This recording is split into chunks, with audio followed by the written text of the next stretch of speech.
പഠിക്കാൻ ചെന്ന സ്ഥലത്ത് എൻ്റെ ക്ലാസ്സിൽ 7 കുട്ടികൾ കൂടിയിട്ട് എന്നെ ബ്രൂട്ടലി ഫിസിക്കൽ അറ്റാക്ക് ചെയ്തിട്ട് എന്നെ ജെൻഡർ ഷേമിങ് ചെയ്തിട്ട് എനിക്ക് അവിടെ നിന്ന് അവർ കാരണം പഠിത്തം നിർത്തി വരേണ്ട ആവശ്യം വന്നു. ഇത് മെയിലിൻ്റെ ഡെഡ് ബോഡി, ഇത് ഫീമെയിലിൻ്റെ, നിൻ്റെത് എന്താണെന്ന് ഞങ്ങൾക്ക് അറിയണം. ഡ്രസ്സ് മൊത്തം വലിച്ചു കീറി എന്നെ നേക്കിഡാക്കി അടിച്ച്, ഒന്നുകിൽ ആണായി ജീവിക്കുക അല്ലെങ്കിൽ പെണ്ണായി ജീവിക്കുക എന്ന് പറഞ്ഞ് അടിച്ച് 7 ചെറുക്കന്മാർ അടിച്ചുകൊണ്ട് ഞാൻ ഓടുകയാണ്. എനിക്കിതിനിടക്ക് പാനിക് അറ്റാക്ക് വന്നു. അത് ഇച്ചിരി കൂടെ ഡെപ്ത് കൂടിയിട്ട് ഞാൻ വല്ല സ്ട്രോക്ക് വന്നു കഴിഞ്ഞാൽ എന്നെ ആരും നോക്കും. ഒരു വീഡിയോയിൽ ഞാൻ കണ്ടിരുന്നു, ഞാനൊരു സൂയിസൈഡിൻ്റെ വക്കിലാണെന്ന് 5 പേര് എന്നെ ഭയങ്കര ബ്രൂട്ടലി മെൻ്റലി എന്നെ ടോർച്ചർ ചെയ്തുകൊണ്ടിരിക്കുകയാണ് നിൽക്കുന്നത്. അതെ, ആയിരുന്നു. ആരാണവർ?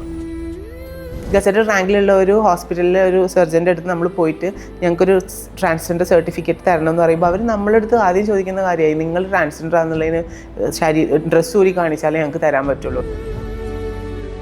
ഇൻഡസ്ട്രൈൻ കട്ട് ചെയ്ത് സർജറി ചെയ്യുന്നതുകൊണ്ട് കോമൺ ടോയ്ലറ്റ് യൂസ് ചെയ്യുന്ന കാരണം നമുക്ക് ഇൻഫെക്ഷൻ ഉണ്ട്. ഒരു നല്ല വൃത്തിയുള്ള വാഷ്റൂം തരൂ എന്ന് ബെഗ് ചെയ്ത് ചോദിക്കുന്നതിലും അപ്പുറത്തേക്ക് ഈ ഇൻഫെക്ഷൻ വന്നത് അഴിച്ച് കാണിച്ചു കൊടുത്ത് കരഞ്ഞ് നിലവിളിച്ച് ഞങ്ങൾ മനുഷ്യരാണെന്ന് പറയുന്നതിലും ഗതികേട് വേറെ ഒന്നുമില്ല. നിങ്ങളെ മാറ്റി നിർത്താനുള്ള കാരണം ഒരു പക്ഷേ ഈ ട്രാൻസ്ജെൻഡറിൽ തന്നെ സെക്സ് വർക്കേഴ്സ് ഒരുപാട് പേരുണ്ട്, അതുകൊണ്ടാണ് മാറ്റി നിർത്തുന്നത് എന്നൊരു തോട്ടുണ്ടോ? റീസെൻ്റ്ലി ഒരു ന്യൂസ് നമ്മൾ വായിച്ചതാണ്, എല്ലാവരും വായിച്ചതാണ്, കൊച്ചിയിൽ എയ്ഡ്സിൻ്റെ അളവ് കൂടി വരുന്നു. അത് ട്രാൻസ്ജെൻഡേഴ്സിൻ്റെ ഒരു കാരണം കൊണ്ടാണോ? മദർ എന്നെ അക്സെപ്റ്റ് ചെയ്തിട്ടുണ്ടായിരുന്നെങ്കിൽ ഒരുപക്ഷെ ഞാൻ കുറേ കൂടെ കംഫർട്ടബിൾ ആയിരുന്നേനെ. എനിക്ക് അറിയില്ല എങ്ങനെയാണ് ഒരു അമ്മയുടെ സ്നേഹം എന്താണ്, ഒരു അച്ഛൻ്റെ സ്നേഹം എന്താണ്, അപ്പോൾ ഒരു ബയോളജിക്കൽ ഫാമിലിയിൽ എങ്ങനെയാണെന്നൊന്നും എനിക്കറിയില്ല. എനിക്കിപ്പോഴും ഭയങ്കര... ഈ അമൃതയുടെ ഒരു കേസ് ഉണ്ടായിരുന്നു, അമൃതയുടെ കാലിൽ അടിച്ചു, കമ്പി കൊണ്ട് അടിച്ചു. അമൃതയല്ല, അമൃതയുടെ ഫാമിലിപ്പെട്ടൊരു കുട്ടിക്കായിരുന്നു. ആ വിക്ടിമിന്റെ പേര് ഡിസ്ക്ലോസ് ചെയ്യണോ?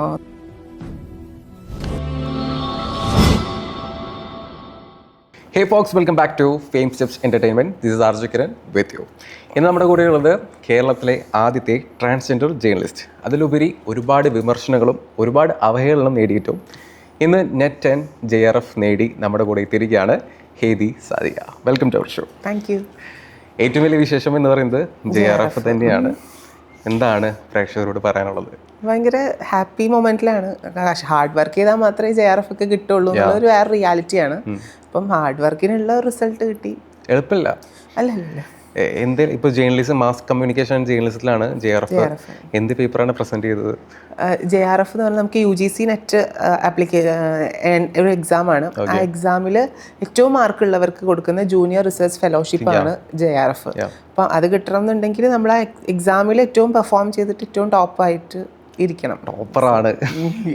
എനിക്കിപ്പോൾ പറയാനുള്ളത്, ഈ ഒരുപാട് ട്രാൻസ്ജെൻഡേഴ്സ് അല്ലെങ്കിൽ ഒരുപാട് ഒരു തരം ആൾക്കാർ പറയുന്നത് ഞങ്ങളെ കൊണ്ട് സാധിക്കില്ല, ഞങ്ങൾക്ക് പറ്റില്ല എന്ന് പറയുന്നതിൻ്റെ ഒരു ഉദാഹരണമാണ് ഹേദി ഇന്നിപ്പോൾ JRF നേടി നമ്മുടെ കൂടെ എത്തിയിരിക്കുന്നത്. Anyway, congratulation. Thank you. Okay. പിന്നെ ഇപ്പോൾ കുറച്ച് പ്രശ്നങ്ങളൊക്കെ കഴിഞ്ഞ 2 ആഴ്ച മുമ്പൊക്കെ നടന്നിരുന്നു. അതിനുപറ്റി ഞാൻ ചോദിക്കാനുപരി എന്താണ് അതിനുപറ്റി പറയാനുള്ളത്? ലൈക്ക് ട്രാൻസ് ആയിട്ടുള്ള ആൾക്കാർ അല്ലെങ്കിൽ ക്യൂർ ആയിട്ടുള്ള മനുഷ്യന്മാർ ഒരു ഇൻസ്റ്റിറ്റ്യൂഷനിലേക്ക് ചെല്ലുമ്പോൾ അവിടെ ഓൾറെഡി ബൈനറിയിലുള്ള മനുഷ്യന്മാരുള്ള എക്സിസ്റ്റ് ചെയ്യുന്ന ഒരു സ്ഥലമായിരിക്കും. അപ്പോൾ അവരുടെ ഒരു ഹെജിമോണി എക്സിസ്റ്റ് ചെയ്യുന്ന ഒരു സ്പേസിൽ നമ്മൾ പോയി നമ്മളുടെ ഒരു ഇടം കണ്ടെത്തുക എന്നുള്ളത് കുറച്ച് ചാലഞ്ചിങ് ആയിട്ടുള്ള കാര്യമാണ്. അപ്പം ഞാനിതുപോലെ ഒരു ഇൻസ്റ്റിറ്റ്യൂഷനിൽ വളരെ എക്സ്പെക്റ്റേഷനോട് കൂടിയിട്ട് പഠിക്കാൻ ചെന്നു. അപ്പോൾ നമ്മൾ എക്സ്പെക്ട് ചെയ്യുന്നത് സാധാരണ ഒരു കോളേജ്, ഒരു ഓട്ടോണമസ് കോളേജ് ആണെങ്കിൽ അവിടെ നമുക്ക് എന്തെങ്കിലും ഒരു ക്രൈസിസ് നേരിട്ട് കഴിഞ്ഞാൽ ഇമ്മീഡിയറ്റ് സൊല്യൂഷൻ നൽകാൻ ഒരു പ്രിൻസിപ്പാളും അതുപോലെ തന്നെ അവിടുത്തെ ടീച്ചേഴ്സ് ആണെങ്കിലും ഒക്കെ ഒരു ഇനീഷ്യേറ്റീവ് എടുത്ത് അവിടെ തീർക്കുന്ന കാര്യമായിരിക്കും. ഇതിപ്പം നമ്മൾക്കൊരു ബുദ്ധിമുട്ട് നേരിടുന്ന സാഹചര്യത്തിൽ ഇപ്പം ബേസിക്കായിട്ട് അത് ആദ്യമായിട്ട് നമ്മൾ ചെല്ലുകയാണ് ആ സ്പേസിലേക്ക്, പഠിക്കാനായിട്ടൊരു സ്പേസിലേക്ക് ചെല്ലുമ്പോൾ അവിടെ സെൻസിറ്റൈസേഷൻ സെക്കൻഡറി ആണ്. ബേസിക്കായിട്ട് വേണ്ട ഫെസിലിറ്റീസാണ്. ഈ പറഞ്ഞ പോലെ കുറേ പ്രോഗ്രസീവായിട്ട് അവർ കുറേ കാര്യങ്ങൾ കൊണ്ടുവരാൻ ശ്രമിക്കുന്നുണ്ട്. പക്ഷെ ബേസിക്കായിട്ട് വേണ്ട ഒരു കൺസിഡറേഷൻ ഉണ്ട്. അതില്ലാതാകുമ്പോൾ ഭയങ്കര സങ്കടമാണ്. അപ്പോൾ ഈ പറഞ്ഞ പോലെ അവിടെ ഇനീഷ്യലി ഒന്നും നമുക്ക് എക്സിസ്റ്റ് ചെയ്യാനുള്ള ഒരു ഹോസ്റ്റൽ ഫെസിലിറ്റിയോ അല്ലെങ്കിൽ ഒരു കംഫർട്ടബിൾ ആയിട്ട് താമസിക്കാനുള്ള ഒരു സ്പേസ്. എന്തുകൊണ്ടാണ് ഒരു സ്റ്റുഡൻറ് എന്ന രീതിയിലാവുമ്പോൾ ഒരു ഹോസ്റ്റൽ കോളേജ് പ്രൊവൈഡ് ചെയ്യണം എന്നൊരു അതുവരെ ആരും അവിടെ ചെന്നിട്ടില്ല. ട്രാൻസെക്ഷൽ ആയിട്ട് ആദ്യമായിട്ട് ചെല്ലുന്ന ആൾ ഞാനാണ്. അപ്പോൾ അതുവരെ ആരും അത് ആവശ്യം ഉന്നയിച്ച് ചെന്നിട്ടില്ല. 2018 നമുക്ക് 2% ട്രാൻസ്ജെൻഡർ റിസർവേഷൻ കൊണ്ടുവരുന്നത് കേരള സ്റ്റേറ്റ്. അപ്പോൾ ആ കേരള സ്റ്റേറ്റ് കൊണ്ടുവന്ന ആ ട്രാൻസ്ജെൻഡർ റിസർവേഷനിൽ പറഞ്ഞിട്ടുള്ള ആ സീറ്റ് അഡ്മിഷൻ എടുക്കാൻ വേണ്ടി ചെല്ലുന്ന സമയത്ത് നമ്മളോട് ചോദിക്കുന്നത്, അതുവരെ ഉണ്ടായിരുന്ന സർക്കുലർ നമ്മളോട് ചോദിക്കുന്നത് ഗസറ്റഡ് റാങ്കിലുള്ള ഒരു സർജൻ സാക്ഷ്യപ്പെടുത്തിയ സർട്ടിഫിക്കറ്റ് വേണം നമ്മൾ ട്രാൻസ്ജെൻഡർ ആണെന്നുള്ളത്.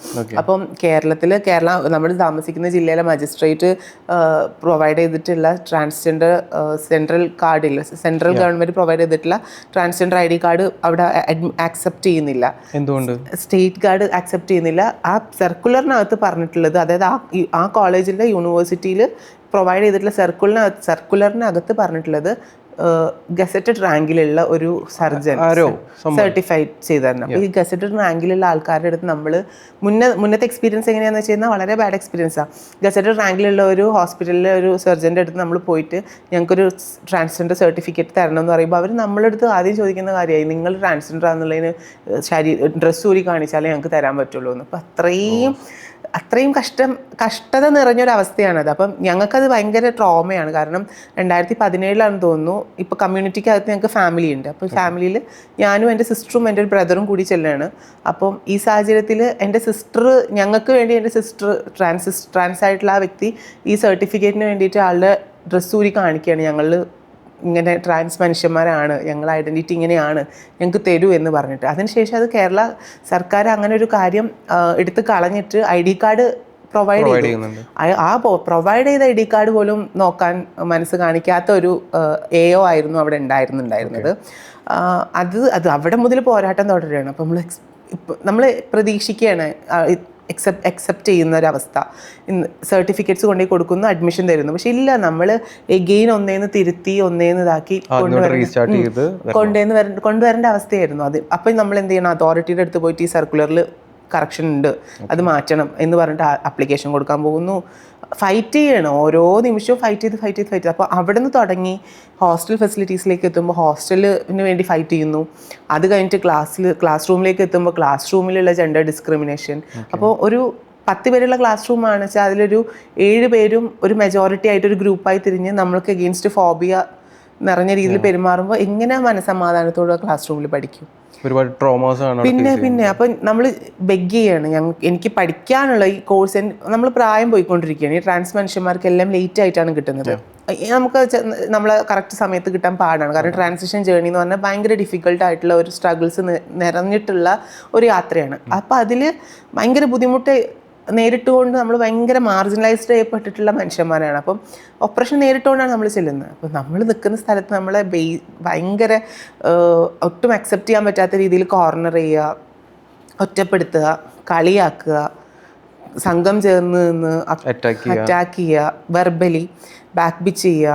നമ്മൾ എന്താ ഉദ്ദേശിക്കുന്നത്? നിങ്ങളൊരു സ്ത്രീ അല്ല എന്നാണോ അവർ പറയുന്നത്? അതെനിക്ക് കൃത്യമായിട്ട് എനിക്ക് അറിയില്ല, എന്താണ് അവരുടെ നിലപാട് എന്നുള്ളത് കൃത്യമായിട്ട് അറിയില്ല. അപ്പം നമ്മൾ എന്താ ചെയ്യേണ്ടത്? നമ്മൾ കംപ്ലയിൻസിലേക്ക് പോകണം. ഇവരുടെ അടുത്ത് പറഞ്ഞ് മനസ്സിലാക്കാൻ നമ്മൾ ആദ്യം കംപ്ലയിൻസിലേക്ക്, നമുക്ക് ഇതിനൊരു സൊല്യൂഷൻ എന്ന രീതിയിൽ കംപ്ലയിൻസിലേക്ക് പോകണം. കംപ്ലയിൻസ് ചെയ്യുമ്പോൾ ഒരു കോളേജിനകത്താണെങ്കിൽ ഒരു പ്രിൻസിപ്പാളിൻ്റെ, ഒരു ഇൻസ്റ്റിറ്റ്യൂട്ടിനകത്ത് ഒരു പ്രിൻസിപ്പാൾ ഉണ്ടെങ്കിൽ ആ പ്രിൻസിപ്പാളിൻ്റെ അടുത്ത് പറഞ്ഞു കഴിഞ്ഞാൽ ഒരു 1-on-1 കോൺവെർസേഷനിലോ അല്ലെങ്കിൽ ഒരു പ്രിൻസിപ്പാളിൻ്റെ ഓഫീസിൽ വളരെ മെച്യൂർഡായിട്ട് വളരെ ഹെൽത്തി ആയിട്ട് ഡീൽ ചെയ്ത് പോകേണ്ട കാര്യമാണ്.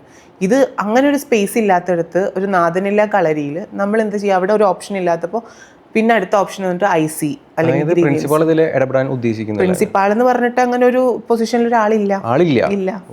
എന്തുകൊണ്ടാണ് അങ്ങനെ ഒരു ഇത് വന്നെങ്കിൽ ഡിപ്പാർട്ട്മെന്റ് വന്നിട്ട് 2 വർഷമായിട്ടുള്ളൂ. അപ്പം തുടക്കത്തിൻ്റെതായിട്ടുള്ള ബുദ്ധിമുട്ട് നമുക്ക് മനസ്സിലാക്കാൻ പറ്റും. പക്ഷെ എന്ന് വെച്ചിട്ട് ഇത്തരത്തിലുള്ള കുട്ടികൾ വരുമ്പോൾ അതിനെ ഇങ്ങനെയല്ലല്ലോ ഡീൽ ചെയ്യേണ്ടത്. ഒരു മാനുഷിക പരിഗണന നൽകിയിട്ട് അവരുടെ പ്രശ്നത്തിനെ വളരെ ഹെൽത്തി ആയിട്ട് ഡീൽ ചെയ്യാൻ ശ്രമിക്കണം. കാരണം നമ്മളിത് ഇങ്ങനെ ഗ്രീവിയൻസ് സെല്ലിലോ അല്ലെങ്കിൽ ICയിലോ കംപ്ലയിൻറ്റ് ചെയ്യുന്ന സമയത്ത് ആ കംപ്ലയിൻറ്റ് ഓപ്പോസിറ്റ് നിൽക്കുന്ന ആൾക്കാർ അവർ ഹെറ്ററോ പ്രിവിലേജ്ഡ് മനുഷ്യന്മാരാണ്. അവരൊരു ഗ്യാങ് ആയി ചേർന്നുകൊണ്ട് നമുക്ക് എഗെയിൻസ്റ്റ് പോകും.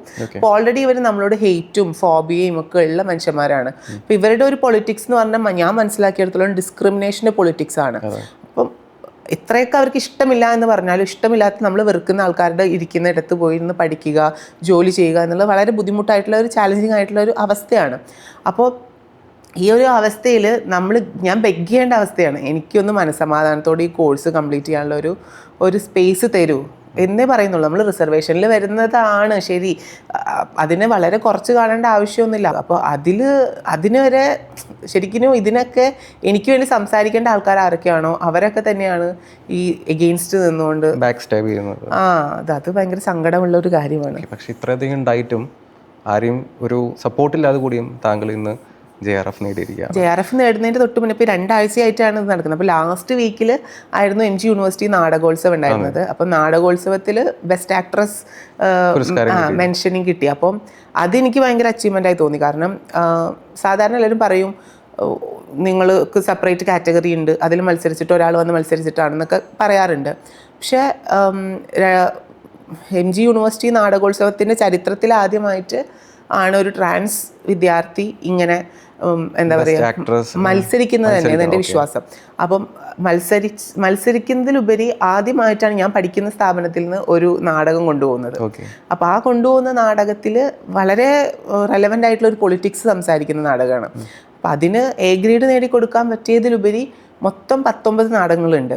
ഈ 19 നാടകത്തിൽ കൂടിയിട്ട് ഓരോ നാടകത്തിലും 9 ആർട്ടിസ്റ്റ് വെച്ചിട്ട് മൊത്തം 171 ആർട്ടിസ്റ്റ്.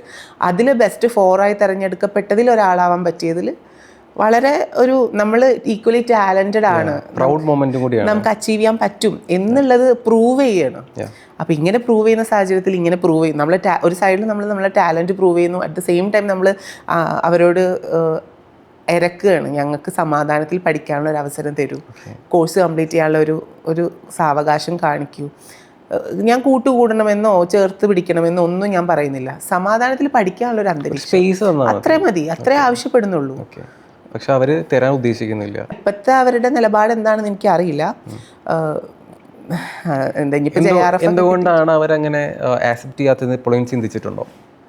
എനിക്കറിയില്ല എന്താ, മേ ബി അവരുടെ സൈഡിലും ഈ പറഞ്ഞ പോലെ ഇഷ്ടമില്ല. ഒരാൾക്ക് ഈ ഒരു കമ്മ്യൂണിറ്റീനെ ഇഷ്ടമില്ല എന്നുണ്ടെങ്കിൽ അത് ഇഷ്ടമില്ലായ്മ തന്നെയാണ്. നമുക്കത് നിർബന്ധിച്ച് ഇഷ്ടപ്പെടണം, അംഗീകരിക്കണം എന്ന് പറയാൻ പറ്റില്ല, പേഴ്സണൽ ആയിട്ടുള്ള കാര്യമാണ്. പക്ഷേ ഈക്വാലിറ്റി എന്ന് പറയുന്നതും എല്ലാത്തിലും ഉപരി അവിടെ എനിക്ക് അവരിരുന്ന് പഠിക്കുന്നത് പോലെ ഇരുന്ന് പഠിക്കാനുള്ള റൈറ്റ് ഉണ്ട് എന്നുള്ളതാണ്. അത് ഈ ഭരണഘടന നൽകുന്നുണ്ട് എന്നുള്ളതാണ് ഏറ്റവും വലിയ അടിസ്ഥാനപരമായിട്ട് മനസ്സിലാക്കുന്നത്. പഠിക്കാൻ സമ്മതിക്കാത്ത രീതി എന്താണ്? ലൈക്ക് ക്ലാസ്സിൽ ഇരുത്താൻ സമ്മതിക്കുന്നില്ലേ? അങ്ങനെയല്ല, ഗ്രഡ്ജസ് വെച്ച് പുലർത്തിക്കൊണ്ട് നമ്മളെ പേഴ്സണലി എന്താ പറയുക മെന്റലി ടോർച്ചർ ചെയ്യുന്ന രീതിയിലുണ്ട്. ലൈക്ക് നമ്മൾ ഇപ്പോൾ പറഞ്ഞ പോലെ പഠിക്കുന്ന സബ്ജക്റ്റുമായി റിലേറ്റ് ആയിട്ടുള്ള ട്രാൻസ്ജെൻഡർ ആംഗിൾ അല്ലെങ്കിൽ LGBT ആംഗിൾ ഞാൻ പറയുന്ന സമയത്ത് അതിനെ ഇൻസൾട്ട് ചെയ്യുന്ന രീതിയിൽ ഓരോന്ന് സംസാരിക്കുക, അങ്ങനെ കളിയാക്കുന്ന രീതിയിൽ പറയുക.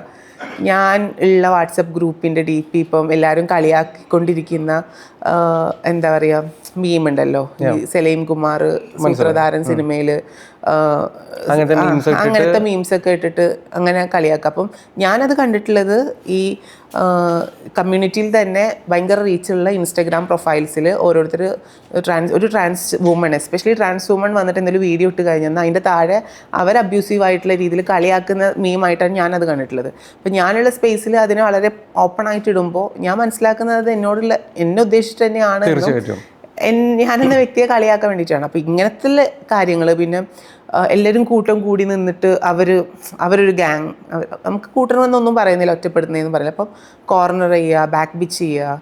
അപ്പം ഇതൊക്കെ കാണുമ്പോൾ ഞാൻ ഇതൊക്കെ എൻ്റെ ജീവിതത്തിൽ ഇത്രയും കാലത്തിനിടക്ക് 10-27 വർഷത്തിനിടക്ക് ഞാൻ 10 വർഷമായി എൻ്റെ ട്രാൻസിഷൻ കഴിഞ്ഞിട്ട്.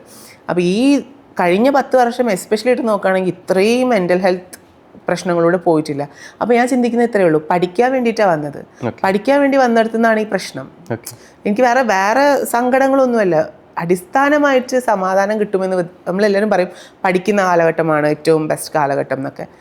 സമാധാനമായിട്ട് പഠിക്കാൻ പറ്റിയില്ലെങ്കിൽ അത് ഡ്രോപ്പ് ചെയ്യേണ്ട അവസ്ഥ. അപ്പോൾ എനിക്ക് പഴയ ഐഡൻറ്റിറ്റിയിൽ ജെൻഡർ ഐഡൻറ്റിറ്റി തിരിച്ചറിഞ്ഞ് ട്രാൻസിഷൻ ചെയ്യുന്നതിൻ്റെ മുന്നേ എനിക്ക് ഇതേപോലെ പഠിക്കാൻ ചെന്ന സ്ഥലത്ത് 7 കുട്ടികൾ കൂടിയിട്ട്, എൻ്റെ ക്ലാസ്സിൽ 7 കുട്ടികൾ കൂടിയിട്ട് എന്നെ ബ്രൂട്ടലി ഫിസിക്കൽ അറ്റാക്ക് ചെയ്തിട്ട് എന്നെ ജെൻഡർ ഷേമിങ് ചെയ്തിട്ട് എനിക്ക് അവിടെ നിന്ന് അവർ കാരണം പഠിത്തം നിർത്തി വരേണ്ട ആവശ്യം അന്ന് ഞാൻ ട്രാൻസിഷൻ സ്റ്റാർട്ട് ചെയ്തിട്ടുണ്ടായിരുന്നില്ല. അന്ന് മെജോറിറ്റി എനിക്ക് നിർത്തി പോരേണ്ട ഒരു ഗതികേടായിരുന്നു. ഞാൻ ഐഡന്റിറ്റി തുറന്ന് പറഞ്ഞപ്പോൾ വീട്ടിൽ അക്സെപ്റ്റ് ചെയ്തില്ല, ഇറക്കി വിട്ടു. അപ്പോൾ പിന്നെ അവിടെ നിലനിൽപ്പില്ലാത്തടത്ത് ഞാൻ ഇനിയിപ്പോൾ വീട്ടിലോ നിലനിൽപ്പില്ല, പിന്നെ പഠിക്കാൻ പോയ സ്ഥലത്തുനിന്ന് എങ്ങനെയാണ് പൊരുതാൻ പറ്റുക? നമുക്ക് നിയമസഹായം തേടായിരുന്നില്ലേ? ഇല്ല, അന്ന് ഇങ്ങനെ നിയമങ്ങളൊന്നും ഉണ്ടായിരുന്നില്ല. 2018 ട്രാൻസ്ജെൻഡർ സെല്ലും ആരെങ്കിലും നമ്മളൊരു അബ്യൂസ് ചെയ്യുക അല്ലെങ്കിൽ നമ്മൾ ചീത്ത പറയുമോ എന്തെങ്കിലും ഉണ്ടെങ്കിൽ നമുക്കൊരു പോലീസ് സ്റ്റേഷൻ.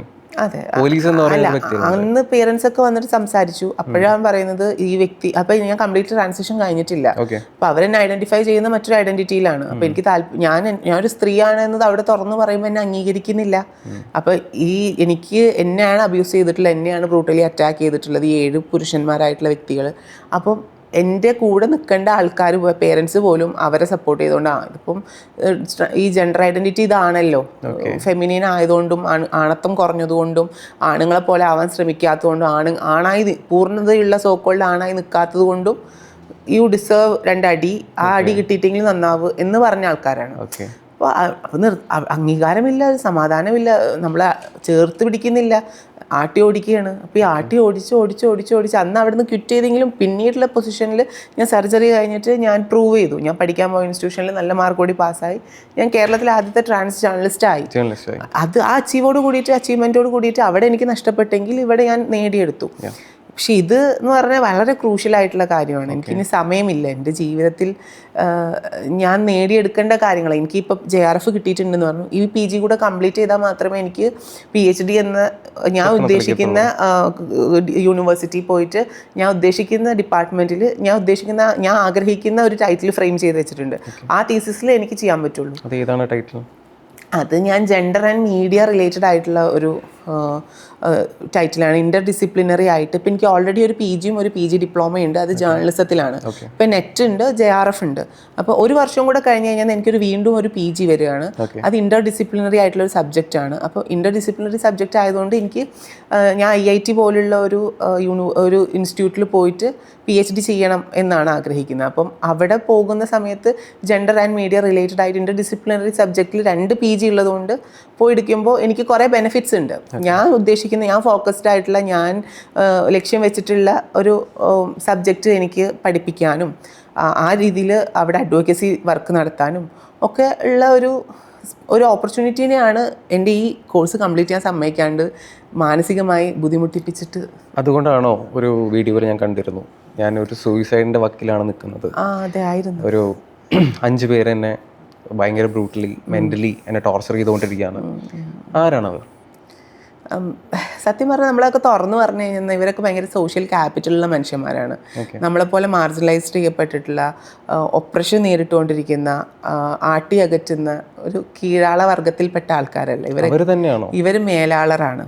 എന്നെ വെച്ച് നോക്കുമ്പോൾ അവർ വളരെ മേലാളറായിട്ടുള്ള, സോഷ്യലി പ്രിവിലേജ്ഡ് ആയിട്ടുള്ള, എക്കണോമിക്കലി പ്രിവിലേജ്ഡ് ആയിട്ടുള്ള, എന്ത് വന്നു കഴിഞ്ഞാലും ജീവൻ കൊടുത്തും സപ്പോർട്ട് ചെയ്യുന്ന പേരൻസ് ഉള്ള ആൾക്കാരാണ്. അപ്പം ഇത് പറഞ്ഞു കഴിഞ്ഞാൽ നെക്സ്റ്റ് മൊമെൻറ്റിൽ ഒരു പക്ഷേ ഡിഫെയിമിന് അവർ പോകും, ഡിഫെമേഷൻ എഗെയിൻസ്റ്റ്. അപ്പോൾ ഞാനിതിനെ ചാലഞ്ച് ചെയ്തിട്ട് ഞാൻ ഇതിന് പിന്നെ ഫൈറ്റ് ചെയ്യാൻ നടക്കണം. അപ്പോൾ എനിക്ക് ജീവനുണ്ടോയെന്ന് പോലും പറയാൻ പറ്റില്ല. അത് കാരണം സ്പെസിഫിക്കലി ഞാൻ 5 പേരുടെ പേര് ഞാൻ എവിടെയും വെളിപ്പെടുത്താൻ ആഗ്രഹിക്കുന്നില്ല. അഥവാ വെളിപ്പെടുത്തി കഴിഞ്ഞാൽ അത് അവരുടെ മനസ്സമാധാനം ഡെഫിനറ്റ്ലി പോവും. അവർക്ക് ഈ പറഞ്ഞ പോലെ സൈബർ ബുള്ളിങ് നേരിടേണ്ടി വരും. എനിക്ക് എന്തെങ്കിലും പറ്റിക്കഴിഞ്ഞു കഴിഞ്ഞാലും ഓഫ് കോഴ്സ് അവർക്ക് എഗെയിൻസ്റ്റ് എന്തെങ്കിലും ഒരു ഇത് പോകും. എനിക്ക് ഐ റെസ്പെക്റ്റ് ഓരോ മനുഷ്യൻ്റെ ഫീലിങ്സും. എന്നോട് അവർ ചെയ്ത ടോർച്ചർ ഞാൻ ടോളറേറ്റ് ചെയ്യുന്നു. അതിലുപരി എന്നോട് കാണിക്കാത്ത മനുഷ്യത്വം, എന്നോട് കാണിക്കാത്ത പരിഗണന ഞാൻ അവരോട് കാണിച്ചുകൊണ്ട് ഞാനത് വെളിപ്പെടുത്താതിരിക്കുന്നു. കാരണം പഠിക്കാൻ വേണ്ടി വന്നിട്ടുള്ള ആൾക്കാരാണല്ലോ, പഠിക്കണം എന്നുള്ള ഉദ്ദേശത്തിൽ അങ്ങനെയുള്ള ആൾക്കാരാണല്ലോ. ലെറ്റ് ദം, അവർക്ക് പഠിക്കാനുള്ള എല്ലാ റൈറ്റ്സും ഉണ്ട്, എനിക്കും ഉണ്ട്. അതുപോലെ അവർ പഠിക്കട്ടെ എന്നുള്ളൊരു ഇതിൽ ഞാനൊരു കൺസിഡറേഷനിൽ എനിക്ക് പിന്നെ ഇൻ കേസ് ഇത് നമ്മൾ സംസാരിച്ച് കോംപ്രമൈസ് ആക്കി കഴിഞ്ഞാലും ഈ ആൾക്കാരുടെ പേര് വെളിപ്പെടുത്തി കഴിഞ്ഞാൽ എനിക്ക് ഗിൽട്ടി ഉണ്ടാവും ഡെഫിനറ്റ്ലി. ഞാൻ പിന്നെ അവരുടെ കൂടെ ഇരുന്ന് പഠിക്കാൻ എനിക്ക് പറ്റില്ല. അപ്പം അത് കാരണം ഞാൻ അത് വെളിപ്പെടുത്തുന്നില്ല. അറ്റ് ദ സെയിം ടൈം എനിക്ക് അവർ ഈ പറയുന്ന പോലെ എനിക്ക് എഗെയിൻസ്റ്റ് ഇങ്ങനെ നിന്ന് എന്നെ വലിച്ചു കീറി എല്ലാവരുടെ ഇതിലും വലിച്ചു കീറി ഞാൻ എൻ്റെ ഭാഗത്ത് നിന്ന് എനിക്ക് ഡിസ്ക്രിമിനേഷൻ നേരിട്ടത് വിത്ത് എവിഡൻസ് എല്ലായിടത്തും കാണിച്ച് അപ്പോൾ ഈ അതോറിറ്റി ഉള്ളവർ അവരെ കൊണ്ട് മാപ്പ് പറയിപ്പിച്ചു ഒരു സമയത്ത്. അപ്പം ഇവർ പറഞ്ഞിട്ട് എന്നെ റിക്വസ്റ്റ് ചെയ്തിട്ടുണ്ട് ഒരു മീറ്റിംഗ് കൂടി. ആ മീറ്റിങ്ങിനകത്ത് ഇവർ ഇങ്ങനെ ഹെയ്തി ഇങ്ങനെ ഹെയ്തി അങ്ങനെ ഹെയ്തി ഇങ്ങനെ പ്രശ്നങ്ങൾ ഹെയ്തി ഭയങ്കര പ്രോബ്ലമാറ്റിക്. എന്താണ് അവർ ഈ പ്രശ്നം എന്ന് പറയുന്നത്? അല്ല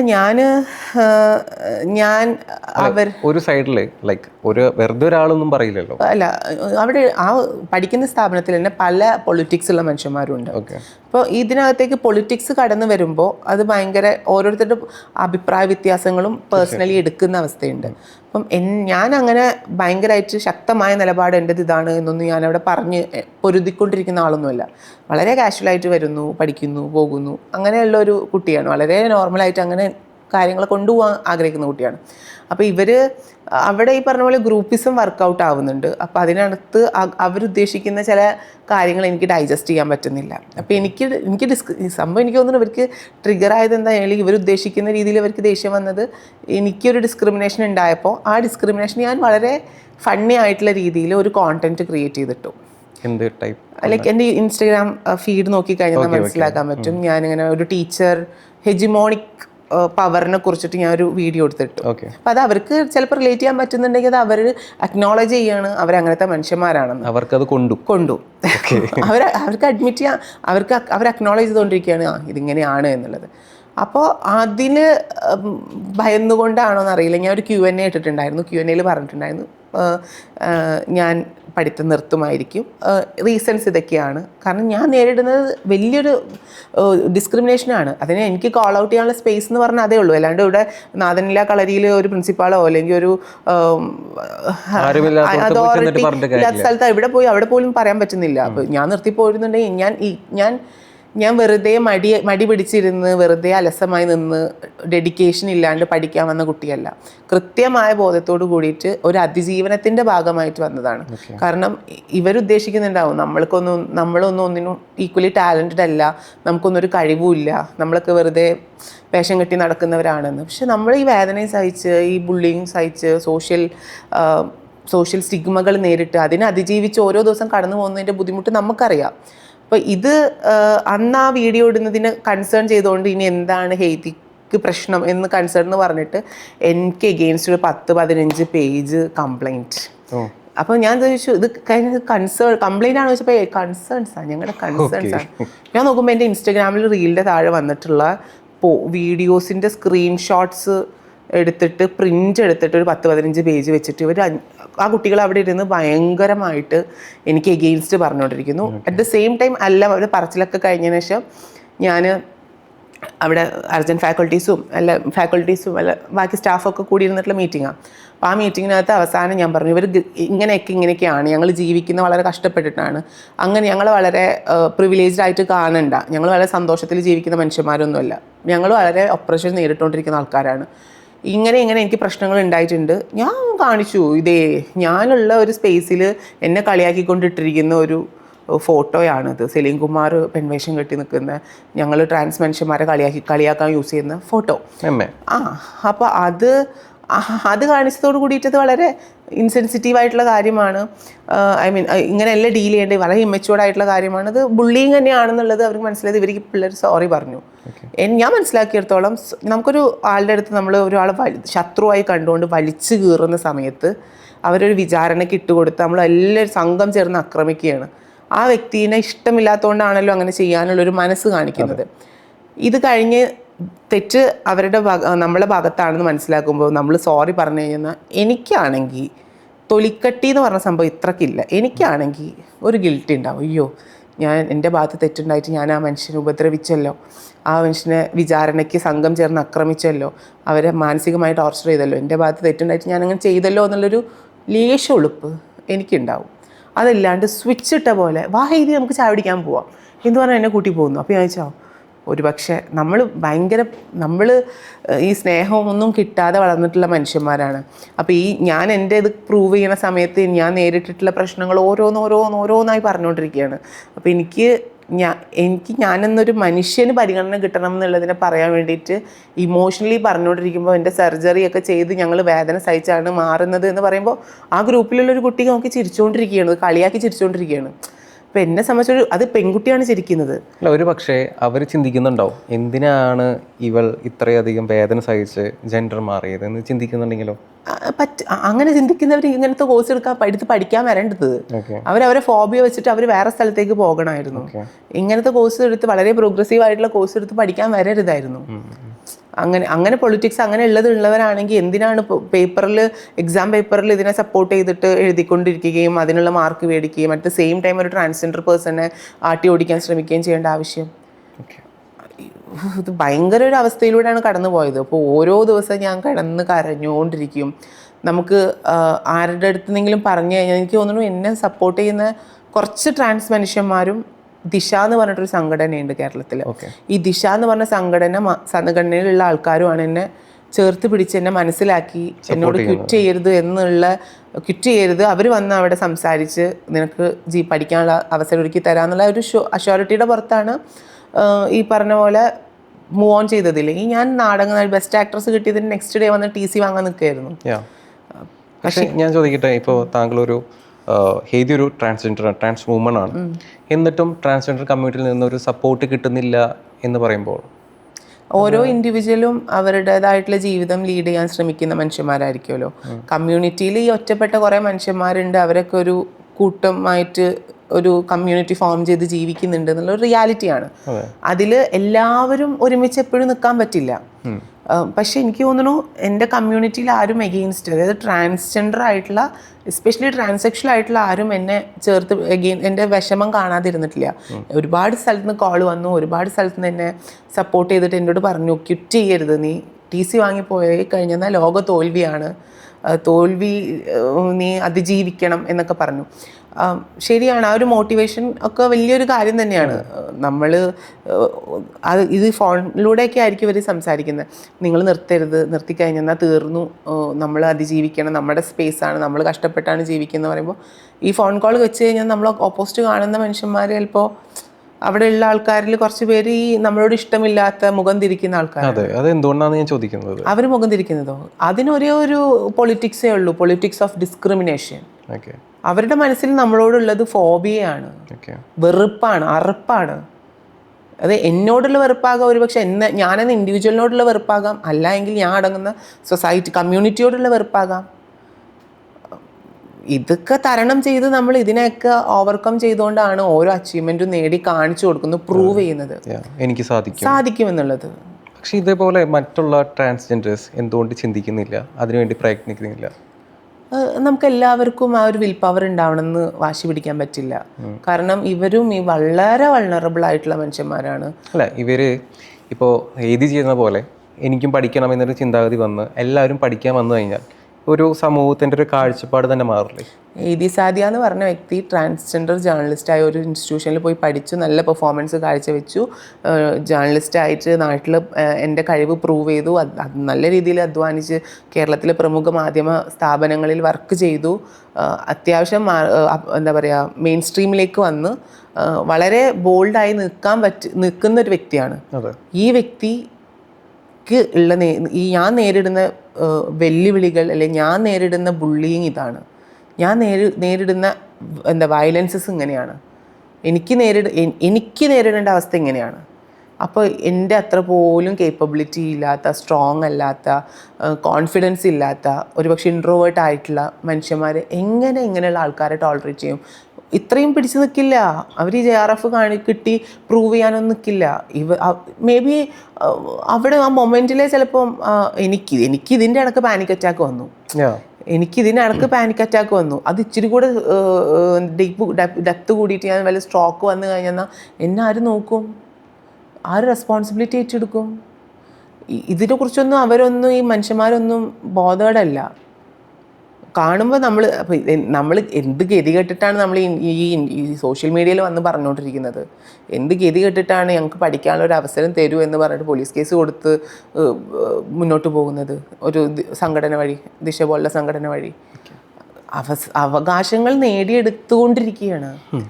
എനിക്ക് തോന്നുന്നില്ല ഞാൻ ഇരിക്കുന്ന സ്പേസിൽ ട്രാൻസെക്ഷൽ ആയിട്ടുള്ള, ഞാൻ എല്ലാ ജെൻഡർ ഇപ്പോൾ LGBTIQA+ സ്പെക്ട്രത്തിനകത്ത് പെടുന്ന എല്ലാ മനുഷ്യന്മാരെയും എന്നെപ്പോലെയാണ് റിലേറ്റ് ചെയ്യാൻ പറ്റുമെന്ന് ഞാൻ പറയുന്നില്ല. ഒരു പരിധിവരെ ലിമിറ്റേഷൻസ് ഉണ്ട്. പലരും പല രീതിയിലാണ് ജീവിക്കുന്നത്, പല രീതിയിലുള്ള ഐഡൻറ്റിറ്റി ഉള്ള ആൾക്കാരാണ്, സെക്ഷുവാലിറ്റി ഉള്ള ആൾക്കാരാണ്. പക്ഷെ ഞാൻ കോട്ട് ചെയ്യുന്നതിൽ ഞാൻ ആംപ്ലിഫൈ ചെയ്യാൻ ശ്രമിക്കുന്നത് ട്രാൻസെക്ഷൽ ആയിട്ടുള്ള woman, especially transsexual woman, surgery ഒക്കെ ചെയ്ത് വേദനയോടെ കടന്ന് ഈ പറഞ്ഞ പോലെ ഹോർമോൺ റീപ്ലേസ്മെന്റ് തെറപ്പിയിലൂടെ ഒക്കെ പോയി മാറിയ മനുഷ്യൻ മാറി ആംപ്ലിഫൈ ചെയ്യുന്നത് അവർക്ക് ഒരിക്കലും സർവൈവ് ചെയ്യാൻ പറ്റില്ല. കാരണം നമുക്ക് ഈ കോമൺ ടോയ്ലറ്റ് യൂസ് ചെയ്യുന്ന കാരണം ഇൻഡസ്റ്റൈൻ കട്ട് ചെയ്ത് സർജറി ചെയ്യുന്നതുകൊണ്ട് കോമൺ ടോയ്ലറ്റ് യൂസ് ചെയ്യുന്ന കാരണം നമുക്ക് ഇൻഫെക്ഷൻ ഉണ്ട്. നമുക്ക് തരൂ ഒരു നല്ല വൃത്തിയുള്ള വാഷ്റൂം തരൂ എന്ന് ബെഗ് ചെയ്ത് ചോദിക്കുന്നതിലും അപ്പുറത്തേക്ക് ഈ ഇൻഫെക്ഷൻ വന്നത് അഴിച്ച് കാണിച്ചു കൊടുത്ത് കരഞ്ഞ് നിലവിളിച്ച് ഞങ്ങൾ മനുഷ്യരാണെന്ന് പറയുന്നതിലും ഗതികേട് വേറെ ഒന്നുമില്ല. ഇതൊരു കഷ്ടമാണത്. സ്ത്രീയാണ് എന്ന് ഓരോ നിമിഷവും പ്രൂവ് ചെയ്യാൻ വേണ്ടിയിട്ട് ഇത്രയും പ്രോഗ്രസീവായിട്ടുള്ള ആൾക്കാരാണെന്ന് തെറ്റിദ്ധരിക്കുന്നിടത്ത് നമ്മൾ തുണി അഴിക്കേണ്ട അവസ്ഥ. ഞാൻ ചോദിക്കട്ടെ, ഇപ്പോൾ ഒരു സ്ഥലത്തെത്തി ഞാനൊരു ട്രാൻസ് വുമൺ ആണ് എന്ന് പറയുന്നത് കൊണ്ടല്ലേ അവരിത് ഇങ്ങനെ അഴിച്ചു കാണിക്കണം, ഞങ്ങൾക്ക് പ്രൂവ് ചെയ്യണം എന്ന് പറയുന്നത്? ഇപ്പോൾ ഹെയ്തി സാദിയ കംപ്ലീറ്റ്ലി സർജറി ചെയ്തു, ഹോർമോൺ ചേഞ്ച് ചെയ്തു, എല്ലാം കൊണ്ട് ഒരു വുമണായി മാറിയിരിക്കുകയാണ്.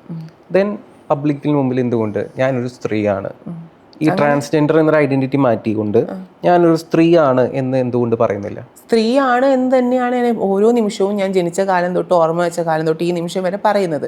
ഞാൻ സ്ത്രീ അല്ല എന്ന് പറയുന്നില്ല. പക്ഷെ എൻ്റെ സ്ത്രീ ജന്മനാൽ ഞാൻ ഒരു സിസ്ജെൻഡർ വുമൺ അല്ല. അതൊരു വലിയ റിയാലിറ്റിയാണ്. ഞാൻ സർജറി ചെയ്ത് മാറിയ ഒരു സ്ത്രീയാണ്. ആ സ്ത്രീ തന്നെയാണ് ഞാൻ, അല്ല എന്ന് പറയുന്നില്ല.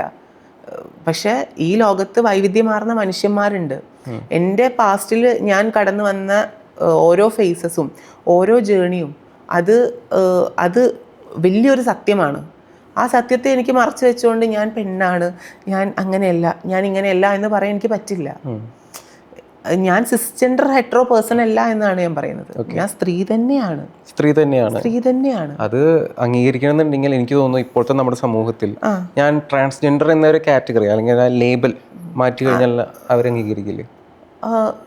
അങ്ങനെ പറഞ്ഞിട്ടുള്ള അംഗീകാരം വാങ്ങുന്നത് അത്ര ഫേക്ക് ചെയ്തിട്ടുള്ള അപ്പോൾ താങ്കൾ പൂർണ്ണമായിട്ടൊരു സ്ത്രീ ആയി കഴിഞ്ഞാൽ പിന്നെ എന്തിനാണ് ട്രാൻസ്ജെൻഡർ എന്ന് പറയുന്നത്? അല്ല, അതിലിപ്പോൾ എന്താ കുഴപ്പമുള്ളത്? എന്ന് നാണക്കേടുള്ളത് നമ്മൾ ആ നാണക്കേടിനെയല്ല മാറ്റേണ്ടത്.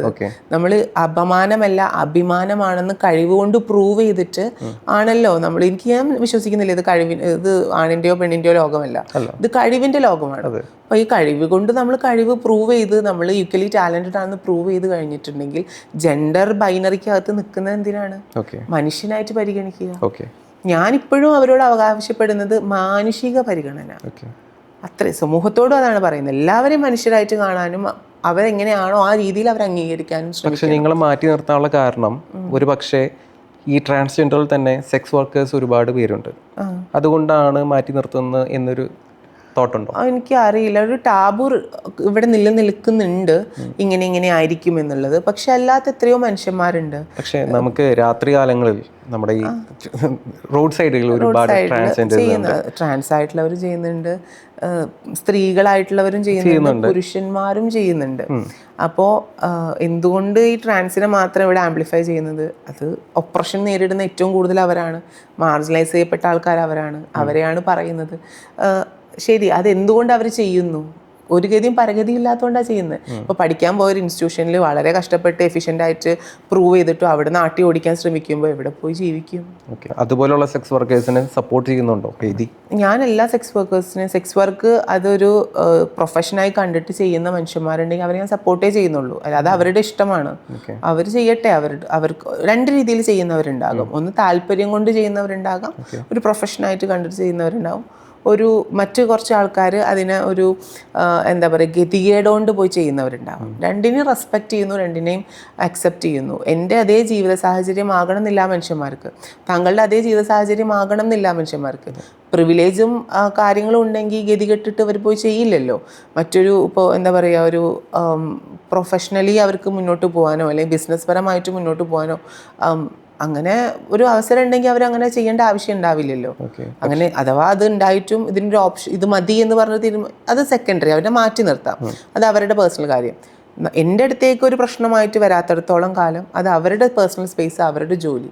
മറ്റേതൊരു ജോലിക്കും കിട്ടുന്ന റെസ്പെക്റ്റ് അതിനും കിട്ടണം എന്ന് ആവശ്യപ്പെടുന്ന ആളാണ്. പക്ഷേ ഈ ഒരു കാലഘട്ടത്തിൽ എല്ലാവർക്കും തുല്യത വരുത്തുന്നു, എല്ലാവർക്കും ജോലി കൊടുക്കുന്ന ഒരു കൺസെപ്റ്റ് വന്നു തുടങ്ങി. അപ്പോൾ ഒരു ജോലി ചെയ്ത് ജീവിക്കാൻ പകരം സെക്സ് വർക്ക് എന്നൊരു കാറ്റഗറി ചെയ്ത് ജീവിക്കണോ എന്നാണ് ഞാൻ ചോദിക്കുന്നത്. ജോലി ചെയ്ത് ജോലിയല്ല, അതും അവർ അങ്ങനെ ചെയ്യുന്ന ആൾക്കാർ അത് ചെയ്യുന്നുണ്ട്. അത് ജോലിയായിട്ടാണല്ലോ ചെയ്യുന്നത്, അതിന് വേതനം കിട്ടുന്നുണ്ടല്ലോ. ജോലി അല്ലാത്ത ജോലി കിട്ടാത്തതുകൊണ്ടായിരിക്കാം. ഓക്കെ, പക്ഷേ ചെയ്യുന്നവർ ചെയ്തോട്ടെ. ഇത് കാരണം എയ്ഡ്സ് ഒരുപാട് സ്പ്രെഡ് ചെയ്യുന്നു. ഇപ്പോൾ റീസെൻ്റ്ലി ഒരു ന്യൂസ് നമ്മൾ വായിച്ചതാണ്, എല്ലാവരും വായിച്ചതാണ്, കൊച്ചിയിൽ എയ്ഡ്സിൻ്റെ അളവ് കൂടി വരുന്നു.